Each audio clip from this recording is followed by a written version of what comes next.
بھائیوں کی میں بات نہیں سن سکا تھا، میں باہر نکلا تھا، پھر واپس آیا ہوں. میں نے اپنی بات میں پہلے بھی یہ کہا تھا کہ یہ بات ذہن میں رکھیں، یہ جس کام کے لیے ہم اکٹھے ہوئے، ہم سے پہلے ہمارے پونچھ کے جو بھائی 100 دنوں سے بیٹھے ہوئے ہیں، یہ معاملہ ایک ڈویژن مظفر آباد، ایک ڈویژن پونچھ یا ایک ڈویژن میرپور سے حل نہیں ہونا. یہ معاملہ اس وقت حل ہوگا جب پوری اسٹیٹ جو ہمارا آزاد حکومت ریاست جموں کشمیر کے زیر انتظام جو 10 اضلاع ہیں،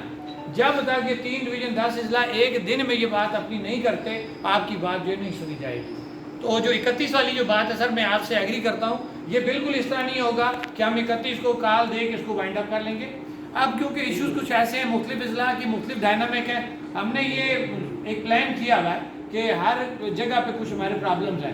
پونچھ میں، میرپور میں، مظفر آباد میں. ہم یہ چاہ رہے ہیں کہ ہم 31 تاریخ کو، کیونکہ یہ کم از کم آپ لوگوں کے ذہن میں ہو جائے کہ 31 کا جو ایونٹ ہے وہ فل ڈے ایونٹ ہوگا. اس ایونٹ میں ہم ایک اناؤنس کرنا چاہ رہے ہیں، لیکن ڈیٹ اناؤنس نہیں کریں گے. اس میں ہم ایک اگلا لائے عمل دینے جا رہے ہیں کہ ہم تمام آزاد کشمیر کے جتنے بھی سٹیک ہولڈر ہیں، وہ چاہے ٹریڈ یونینز ہیں، وکلاس ہیں، سول سوسائٹی، جو بھی سیگمنٹ ہیں لائف کے، ان کو ہم مظفر آباد کیپٹل کے اندر دعوت دیتے ہیں 5 کے بعد، کیونکہ راولہ کوٹ میں ایک تاریخ 5 ہے. ہم یہ چاہ رہے ہیں کہ ہم نہ اب اس وقت ہم 5 والوں کو یہ نہیں کہہ سکتے آپ 31 پہ آؤ، 31 والوں کو ہم یہ نہیں کہہ سکتے 5 پہ جاؤ. لہٰذا ہمارا یہ پلان ہے کہ 31 کو ہم ڈیٹ اناؤنس نہیں کریں گے، 5 کی ڈیٹ گزرنے کے بعد ہم ایک اناؤنس پہلے کر دیں گے، ہم ساروں کو مظفر آباد میں اکٹھا کریں گے. اور جو بات آپ کونسل صاحبان کر رہے ہیں جس کو ہم ابھی نہیں ڈال سکتے، لیکن یہ مجھے امید ہے کہ آج کی ہماری جب یہ سوشل میڈیا پہ یہ میٹنگ جائے گی جس میں ہمارے میئر بیٹھے ہوئے ہیں، ہمارے سارے کونسل بیٹھے ہیں، آپ میری بات یاد رکھنا، ہمارے پورے جو باقی اضلاع ہیں وہاں پہ یہی پریکٹس دوبارہ سٹارٹ ہوگی.